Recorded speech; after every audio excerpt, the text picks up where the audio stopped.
Today, I wanted to start off at least by talking about it's Children of Alcoholics Week, which is coming up the second week in February.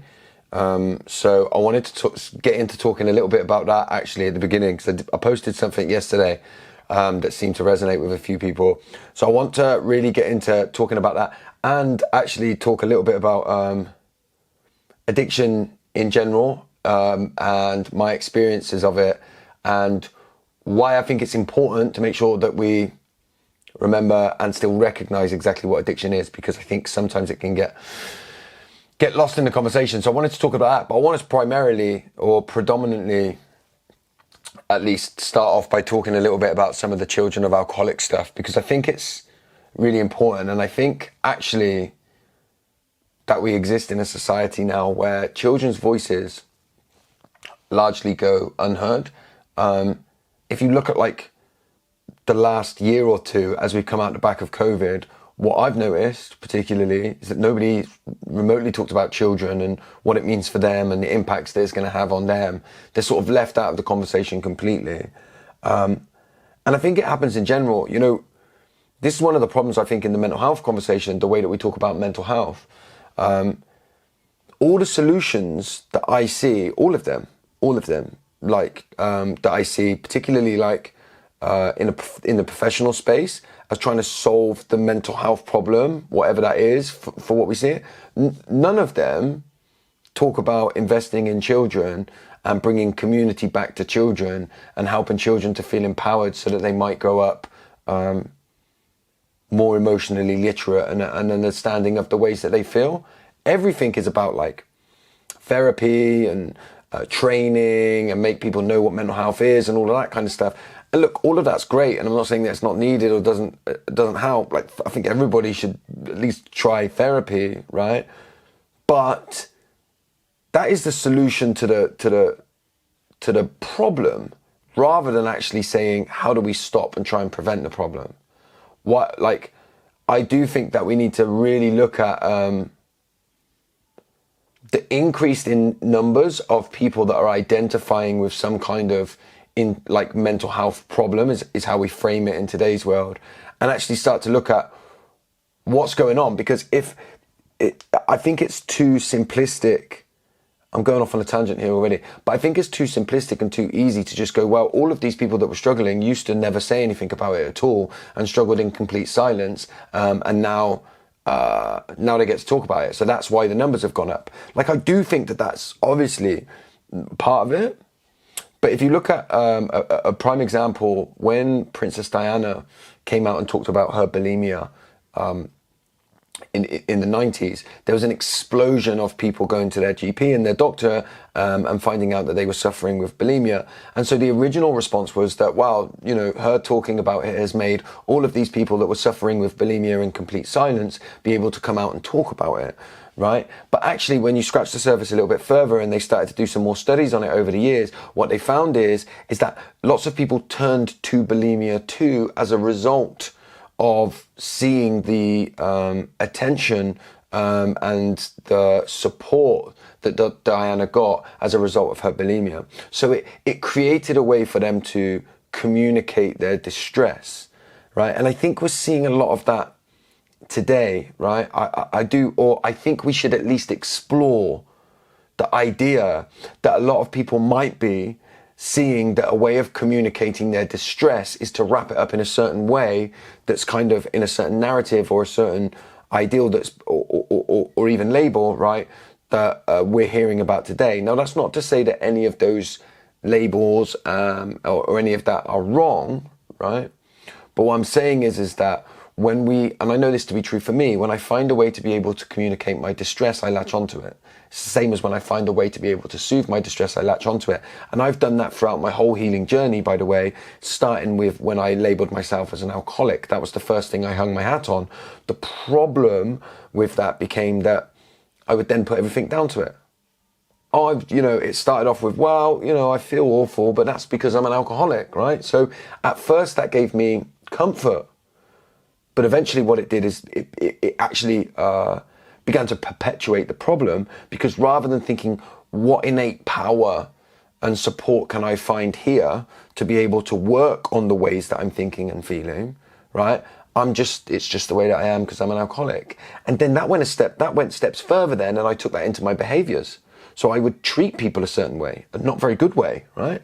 And then I would shirk any responsibility from it because I'd be like, well, I'm an alcoholic, it's not really my fault. And so I need, sympathy for that. And then, when I moved on from that as well, I stopped using that term. The next one, empath, is another prime example. Nakoa's in the building, which everybody should check out, by the way. And we're going to be talking COA stuff in a minute. Another example of that is when I identified as an empath, right? I think being an empath is a great word, right, to sum up a group of experiences and feelings that I have. I could umbrella them under the term empath. Really useful to be able to do that. It allows me into the community of other people that are experiencing the same thoughts, feelings, and behaviors, right? It makes me feel less alone, and it gives me some identification. The problem that then comes from that is that if I stop thinking, why am I like some of these ways? Why are some of the negative impacts of this experience, right, that I might call being an empath, right? Why am I stop researching and becoming curious about why they are, and actually think that the fact that there's a label for it means that it's just the way that I am and there's nothing I can do about it. And so when I was able to be more curious again about it, what I found is that lots of those behaviors, thoughts, feelings, and everything that I would put under that umbrella term of being an empath actually were things that I could have control over and that I could change in my experience. So a lot of what those behaviors were for me were actually my heightened sensitivity with a complete lack of boundaries.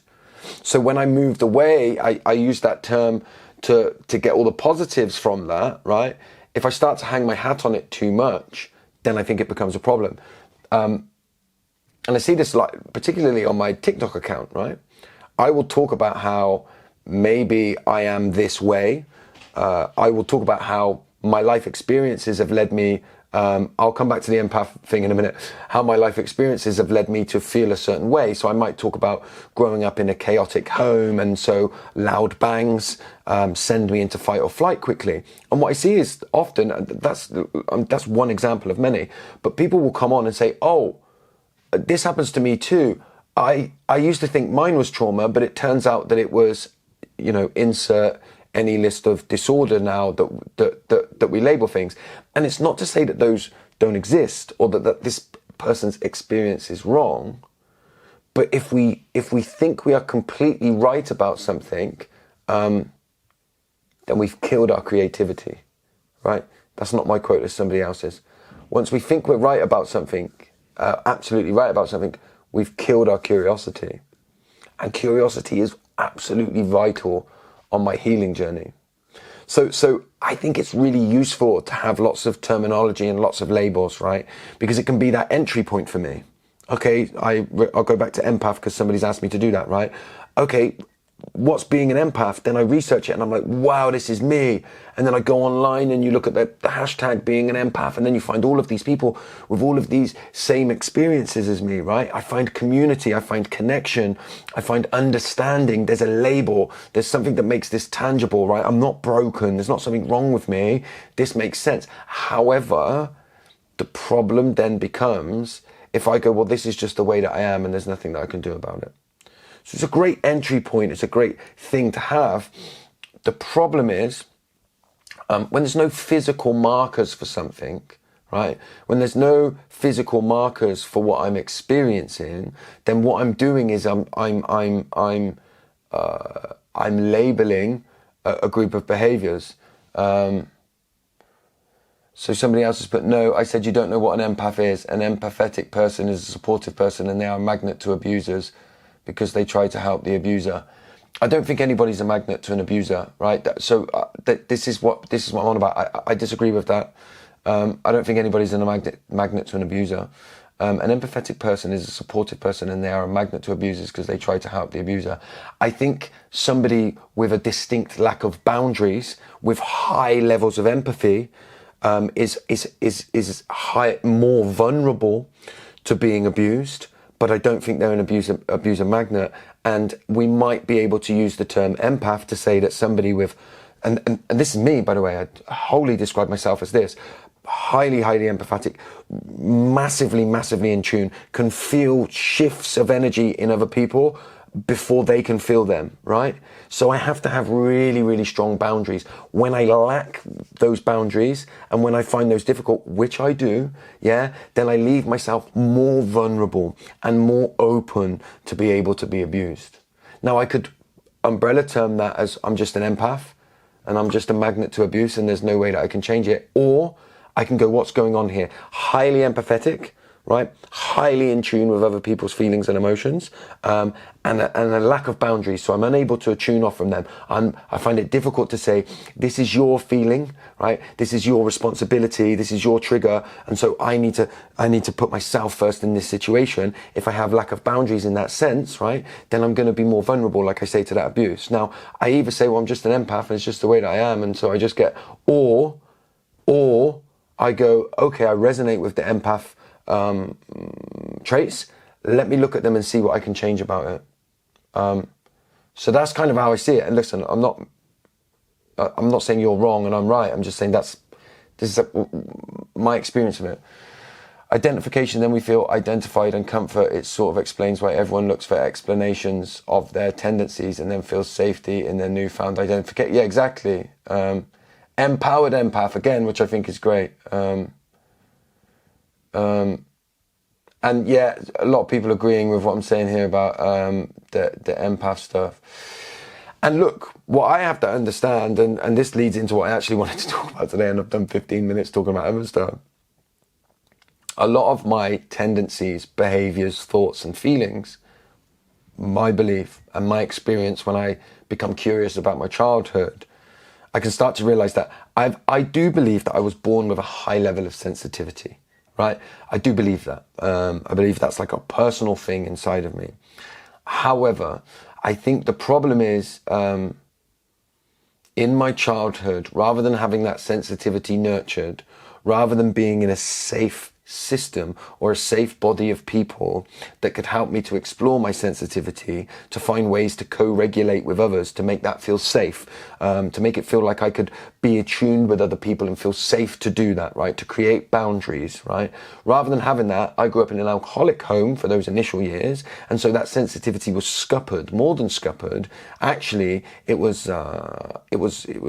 torn apart in some ways, in the sense that that it turned to hypervigilance. So my sensitivity was used to know when I needed to shut off, right? I needed to be highly in tune with my dad to know how drunk he was, highly in tune with my mum to sense and know when she'd had a big argument with her. How do I need to be? How do I need to show up in order to be able to survive in this system, right? So I developed what a lot of people would class under the umbrella of just being an empath, right? I developed this enmeshment to people that I cared about. I developed this enmeshment with people that really struggled, right? Because that's what made me survive in that environment. So now into my adulthood, or as I grew up, when I sought love, my way was to become enmeshed with people and to over tune into them and to not be able to lay those boundaries, to disconnect from them when I need to.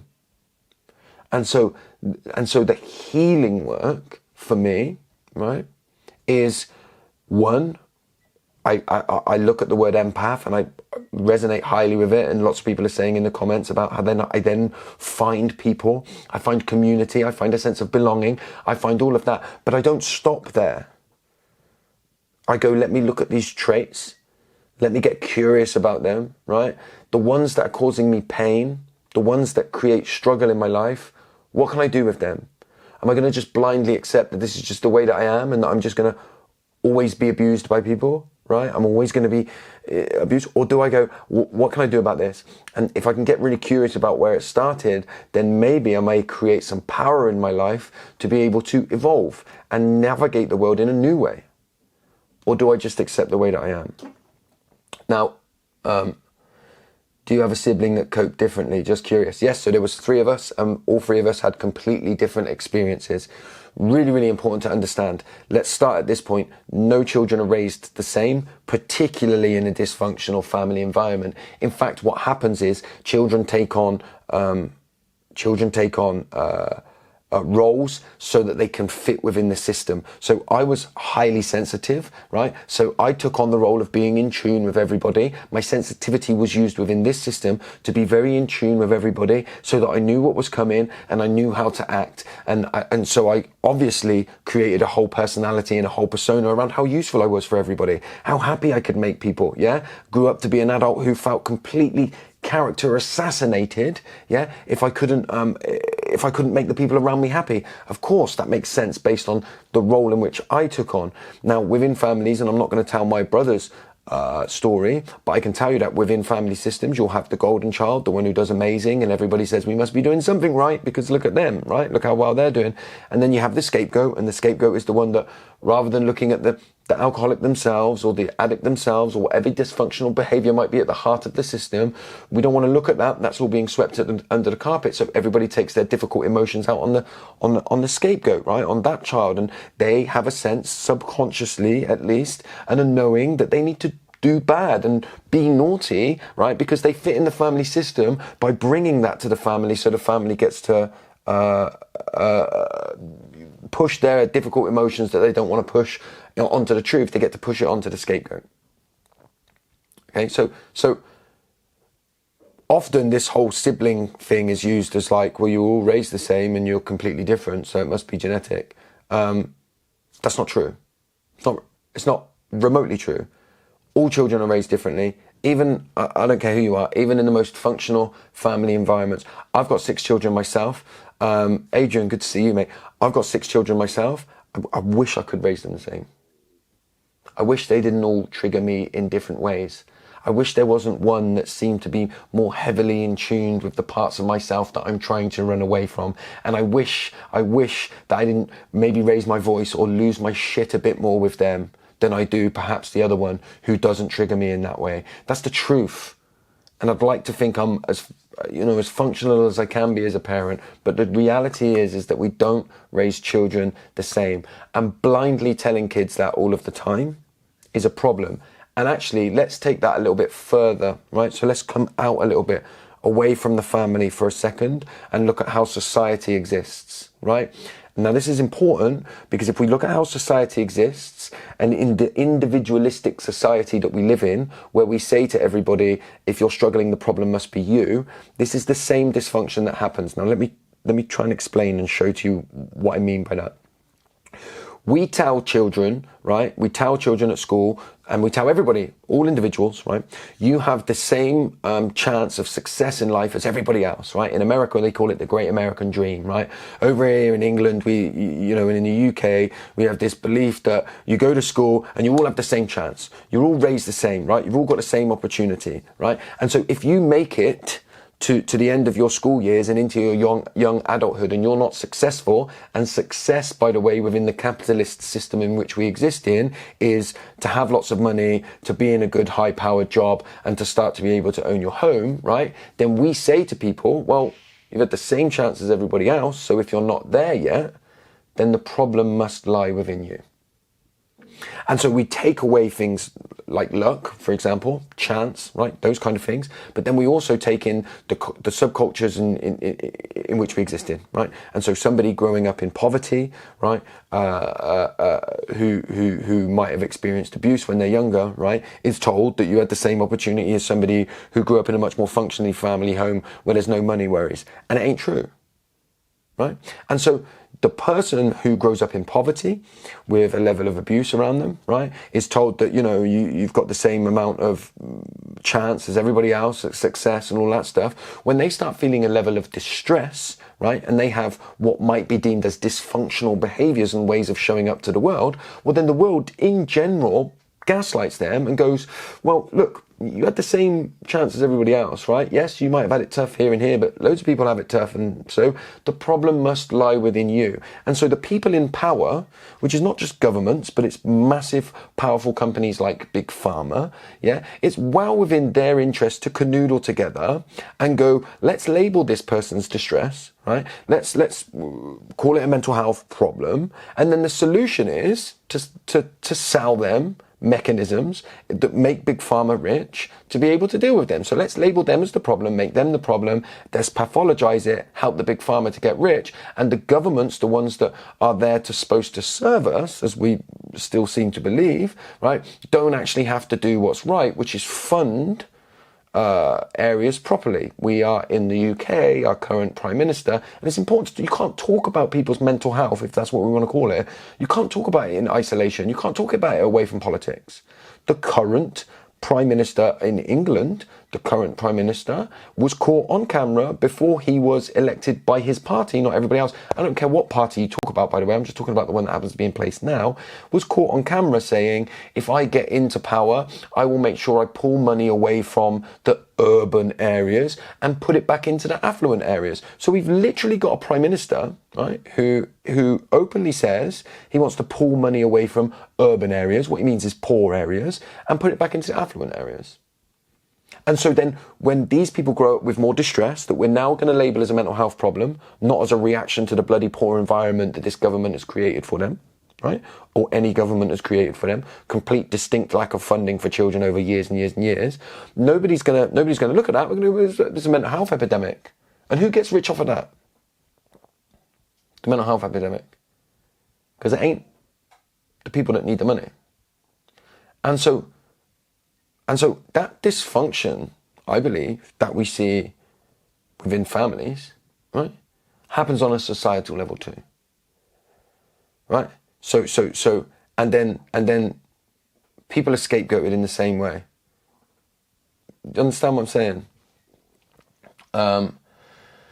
These days, all problems are blamed on the individual, but you're right, you can't separate anyone from the society that they grew up in. This is the problem. When we live in an individualistic society, right, which says that we're all the same and we've all got the same chances, then we look at people's mental health in isolation. So, like, let's take me, for example, chronically depressed in my early 20s, chronically depressed, heightened anxiety all of the time, using addiction and alcohol as a way to escape the ways that I felt, right? So I was diagnosed with depression in my early 20s and an anxiety disorder as well, and I was put on medication. The medication, in my experience, didn't work at all, by the way.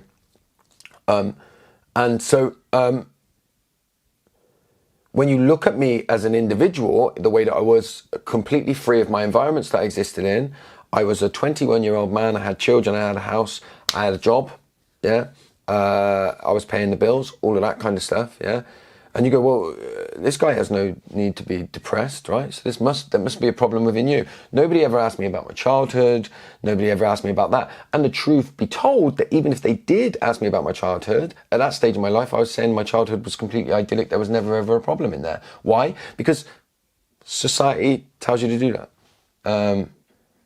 Yes, I've read Gabor's latest book, The Myth of Normal. He's a bit of a hero of mine. This is done from such a young age. The school system is fucked, still educating, post-war days, most workers. Well, look, when we talk about the education system being fucked and stuff like that, the education system, I believe, is fucked because it's not funded properly. So we used to have like lots of community. We've got rid of community now, right? We don't understand that, you know, children, what children really need to learn and evolve and grow as individuals, my belief, is to feel loved and supported and to have loving, nurturing, emotionally available adults to help them comprehend their experience. If all children had that, academic children would do really well, and so would other children, right? But we don't have that. Now, it's easy to blame that solely on the government, but we've also got to look at ourselves as individuals and what we ask of our governments with what we want from funding. Because it's so much easier to show that a school is doing well because it's taken loads of students from B's to A's, or they don't use letters anymore, do they? They use numbers or whatever, right? It's so much easier to show that in a statistic than it is to say we've got loads more emotionally rounded young children about. The rise in knife crime that you see going on at the moment, I saw somebody put out on Twitter, how do we tackle the rising knife crime. And most people's arguments was like, tougher sentences, right? We should just like lock them all up much longer. Okay, so there might be some use in that if you feel like they are lenient. But actually, if you look at the correspondence between parental imprisonment and the likelihood of a child who had a parent in prison going to prison themselves, what you actually find is that tougher sentences might, in the long term, perpetuate the problem, right? What I would want to ask is how we've created a society with enough friction to make people think that they need to take out and carry knives. And I think it's quite simple to see when you see a rise in violence and a rise in kind of even fighting at football, for example. We try to make that a football issue and all that kind of stuff. We don't see that these things rise when tension rises. When people are highly distressed, then they have regular emotional outbursts. To me, like, that makes perfect sense and seems completely like, what you would expect to happen. But we never react to that by saying, right, how do we work with our children, right? How do we nurture our young children, right? To be able to get to their adulthood so that they're not so distressed. What's going on? Yeah. And like I've said this before, but I'll say it again. We don't do it with any other animal, right? If you walked into a house and there was loads of animals in there, adult animals, let's say they were dogs, and they were all acting crazy and, hurting each other, hurting themselves, right? You wouldn't go, oh my God, I've never seen so many dogs in one place with a mental health problem. You would go, where's the owner? Who's raised these dogs? And what environment have they been living in? And you would do that with any animal. And yet, here we are with humans. And the question, I don't see anybody going, shit, man, like, people are getting poorly, people are in a lot of distress, right? I see lots of pathologizing, yeah? And I see people getting rich off of that pathologization, right? And that's capitalist society to a degree, of course, right? But I see people hyper getting rich off of it, hyper capitalism that we see ourselves in, right? And nobody's going, shit, man. We need to look at what we're doing with the kids. We need to look what's going on here. We don't do that. To bring it back to the conversation that I thought I was going to have today, which is COA chat, NACOA, which is a charity that supports children affected by parents drinking. It's a national helpline that anyone can call if they're affected by parents drinking. Receives zero funding from the government. Zero. Not a penny. When you know how many people are struggling with the impacts of alcohol, and children are receiving zero specific funding at the moment in the UK. So you have to question that. And listen, I've interacted with many a politician now over the time that I've been doing this work, and part of the answer is always the same. There's no votes in children. Now, we have lots of addiction charities, of course, which is great, right? Lots of them supporting families where they can. But what we know at NACOA, and this is important, one of the things that we know to be true, is that so many of the people that need the support, parents aren't engaging with services. And I know it's different back then. Alcohol deaths are up 27% since 2019. Alcohol deaths are up 27%. NACOA, thank you for that. Are up 27% since 2019, which I think is about the same year roughly where they cut all funding for children affected by parents drinking. And the NACOA coming in with the stats, which is really good. Half of the children don't speak to anyone outside of the home. Half of them, yeah? So now we exist in a society where, in the UK, where we're going to introduce compulsory maths until you're 18, yeah? There's no compulsory lesson on the impacts of growing up in an environment where one or more parent has an issue with their alcohol, right? We exist in a society that funds that. Zero. Nada. None. Yeah? And so when those children that grow up in those environments, right? And statistics in the past have shown that 1 in 5 are living with a parent that drinks hazardously. That's enough to impact or harm the people around them, right? 1 in 5 children are growing up with a parent that drinks too much, essentially, right? 1 in 5. 1 in 5. If there's 30 in a classroom, right, how many we got in there? I'm not very good at maths, right? Good job I got it compulsory till 18, right? I think it's 6. 6 in every class, right? 6 in every class. How many of those 6, right, will go on to have their very, very rational and appropriate distress labelled and pathologized? And how many of those, and that's not to say that labels aren't right in some instances, I'm just talking about where we're at, I'm trying to get into the nuance of it here, and how many of those 5 children in every classroom in the UK will grow up to have a problem themselves? How many of them will grow up not trusting the world? How many children who have a violent, angry dad who drinks too much will grow up into adulthood thinking that the world is scary, that the world is somewhere where I'm not safe, and that men, particularly if they've grown up with a man that drinks too much, how many of them will grow up into their adulthood, right, with a kind of appropriate reaction that the world is scary, and at 21 years old, let me carry a knife? And how many of them will live in a society that says give them tougher sentences? Yeah? Right? I'm not saying that adults should be shirked of responsibility. Listen to the first part of this live where I talk all about personal responsibility.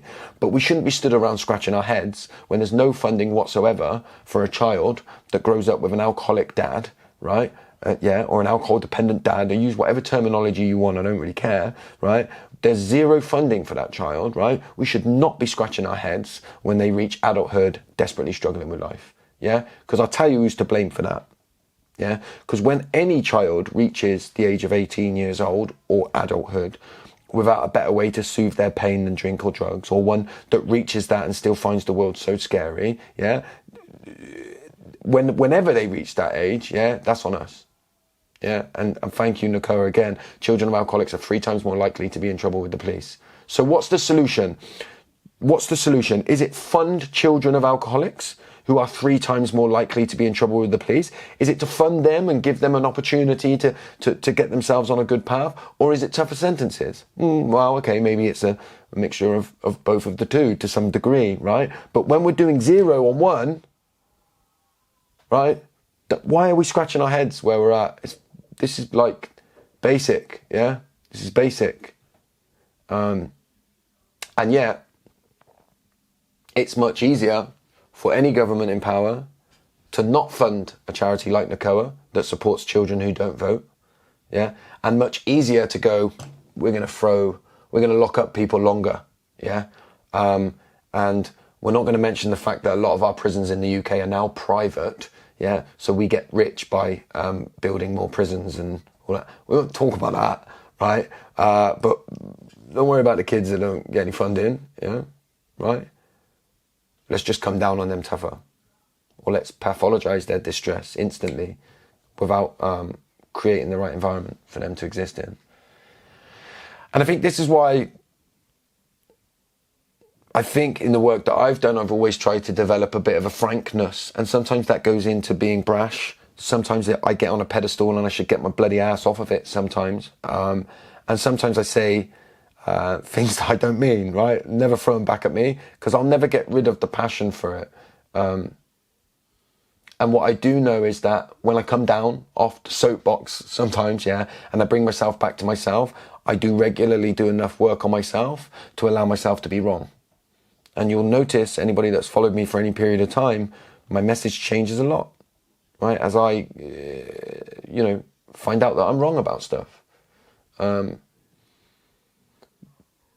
But what I've become passionate about in the last couple of years is, like, I started at families, and I still will talk till the cows come home about family systems and their impact. But you start tracing that back, and what you see is that, if community really existed, and we supported children properly, then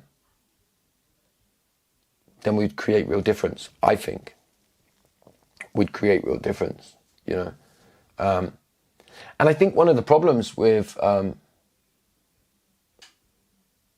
addiction charities, not one of the problems. Listen, I love all charities and anybody that's out there trying to do this stuff.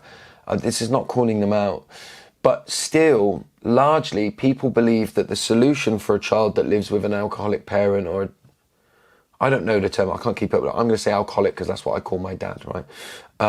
People that grow up with a parent that drinks too much like that, largely a lot of charities still, or support systems still, think that the solution is to stop the parent drinking.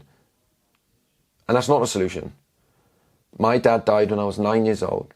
I might have even been a bit younger than that, to be honest with you. But I always say 9, right? Somewhere around there. He died then, right?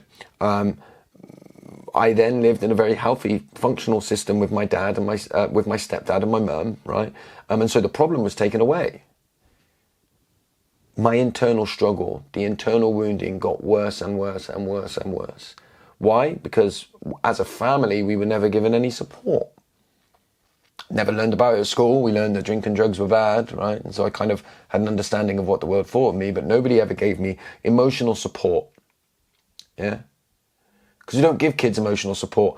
Actually, if kids are struggling, we tell them to be brave and strong, and, you know, especially if their parents are struggling, we actually tell kids to be emotionally available for their parents. You know, we say, you know, mummy's struggling, we need you to be strong now, right? It's difficult, but that's not how it should work. Communities should come together and go, this must be really difficult for you.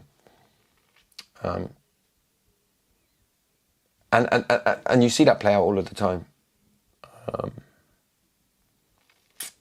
Anyway, I always come on these lives and think, I don't know what I'm going to talk about, but let's just set stuff up and go live and see what happens. And here we are. I've nearly lost my voice from ranting. Let me just read this. Martin says, if prisons as punishment actually worked, then we wouldn't have so much crime as we do these days. Yeah. And private prisons. I mean, look, in a hyper-capitalist society, private prisons that get money for having prisoners, right? It's not, perhaps not in their best interests to rehabilitate people. But that's a whole nother rabbit hole to go down, right? But this is how the problem gets perpetuated, because when we exist in a society where everybody's got heightened emotions at the moment, right? And it feels like there's real friction everywhere, particularly when you look online, there's like hyper friction online. So everybody's like emotionally full. And so people that maybe don't experience this or haven't kind of looked down some of the ways that I'm talking about, they hear tougher sentences and we're building more prisons and they think, brilliant, get rid of the people that are making me angry, right? Rather than actually go and hang, like we need to, you know, when I've took myself off down a rabbit hole, and I do it all the time, yeah, I might have even done it on this live, right? And I run away with it, right? And I run away with myself. The solution is not to like think, right, I need to keep going. I need to put plans in place so that I can keep running away myself. The solution is go, hang on a minute, let me take my foot off the gas. Let me come back. Let me just evaluate what I've said, what I've done, where I'm at. What's going on here? Why am I showing up? And invariably what I find is when I'm being more snappy and angry or whatever, right? It's very, very, has very seldom anything to do with what's going on in the moment, and way, way, way more to do with my experiences in the past or something that I'm struggling with. Yeah. So if I shout at my kids, right, the likelihood is I'm not shouting at them. I'm shouting because I'm struggling with something going on in here. When I overwork and I'm not present at home and I've got my phone out a lot, right? It's easy for me to blame that on overwork, you know, too much work and all that stuff. And that might be true to a degree, right? But the reality is the reason I'm doing it is because I don't feel present in this moment. So let me try and escape it. Yeah, which is no different to when I used to drink. And by the way, the children get the same message, yeah? When my head's in my phone. At 4 years old, I didn't know what it was that my dad was doing. I just noticed that he wasn't available for me, right? And if the parents are doing that, don't get me started on and by the way, I say this as an over phone user myself. Don't get me started on how adults do all this finger wagging at children on their phones all of the time. I think mobile phones are causing a huge amount of distress in people, and mainly because of how much adults are using them when they should be looking at their kids. And I say that as an overuser myself, by the way, massive overuser who's always having to find new ways to not be on the bloody thing. Yeah. The problem is not you know what, my kids won't be on a device if I ain't on one, because I'll be present and playing with them. So they're normally on one too much because I'm on mine too much. I have a friend's son who is in rehab at 15, struggling with addiction, and his father is actively using, is shaming him for being there, and is not participating in this. Honestly, so hard to watch. This is the situations that people are finding themselves in. It's hard, man. It's hard. And like, this is why we need like emotionally available adults in the world and in places where children are as much as we can, because I mean, an alcoholic parent's one of them, but let's go, you know, what if you got a narcissistic, horrible parent who makes everybody think that they're amazing when you're a kid? Then what? Then you're most inclined to think that you're the problem. And so those kids need as many examples as they can in their life of emotionally available adults to show that not all adults are like that, you know? And that's not easy. Untethered Soul, yeah, it's a great book. When